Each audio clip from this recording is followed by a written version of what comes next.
Hi, Sean. How are you? Hey, good, thanks. So my question is, where where can you recommend that the startup costs come from?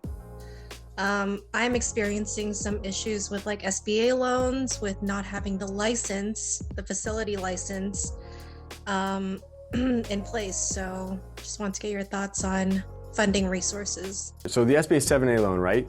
Are you looking to purchase or are you looking to lease your space? Lease.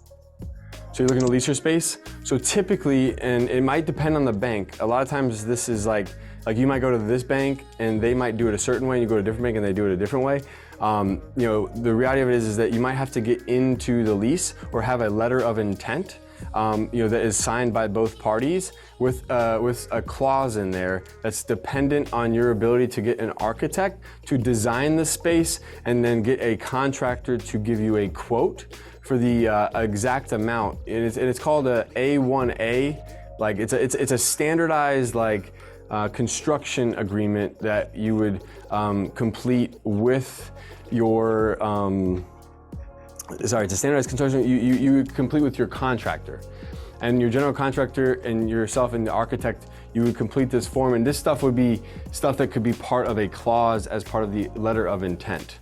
So you found a place, you want to secure that place, so you go ahead and get a letter of intent out, you put that clause in there with that stipulation, because what you're also going to do is you're going to try to see if, can I get rent abatement for a certain period of months? Can I get tenant improvements from that landlord? Like maybe the landlord gives you $50,000, or they give you $100,000, or instead of $50,000, they give you a rent and abatement, so they give you 6 months free, right? So you got to kind of figure out how you're going to negotiate that lease, and that'll be part of that LOI that you send to them. And eventually you're going to come to an agreement on, okay, here's what we agree upon.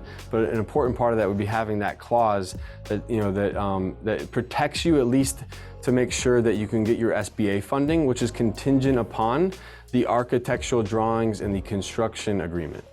Hey guys, thank you so much for joining me. If you'd like to learn how to open your own adult daycare center, go to adcpro.com.